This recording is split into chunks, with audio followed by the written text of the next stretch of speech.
It's very cheap. That's what you just mentioned. But on the other hand, dollar-wise, it's very time-consuming. And you know, resources are limited, especially for startups. And there are so many social media tools out there. How to decide which to use? I mean, is there a general question? Yeah, I mean, answer to that question? Well, you try to find what your target audience is using.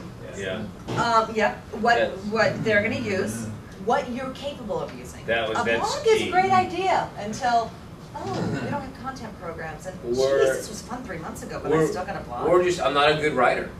You know, I hate writing, I dread writing, and so a blog is the last thing you should do. And then it gets progressively high. I mean, you look how easy it is to produce videos for YouTube and all that.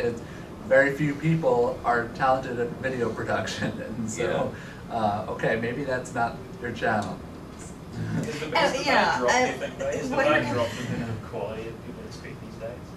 I mean, I don't know. If you give me some value somehow, the bar can drop. If I'm going to get a nugget out there, and it doesn't have to be the prettiest face, there doesn't have to be the greatest production, but if you give me something I can use, I don't mind as long as I can hear the video, because that's the big thing, is the sound.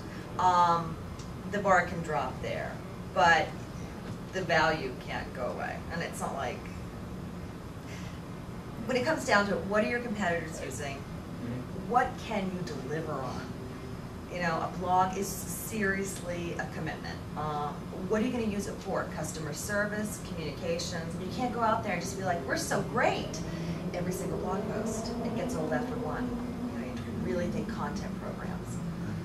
You know, so it depends is the answer, but it's who's your audience, what are your competitors doing, what are you capable of doing, what will be the content programs that would actually give value and are tenable with the 100 million other things you have to do. You can, the time thing is huge.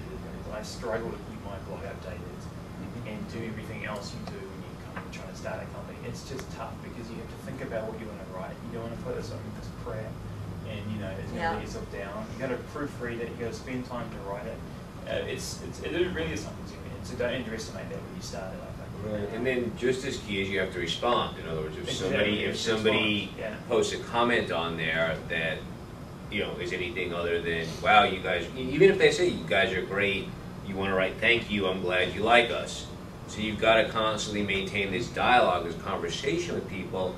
Otherwise, it actually has a negative effect because it just sounds like I'm not listening to you. That's the person that you want to recruit on your customer advisory board, so they're always giving you information. Or you want to follow to see if they're an advocate of yours, because that's what every company wants, are true brand advocates and brand evangelists. So there is a time commitment, and it makes sense for a lot, but it depends is honestly the answer.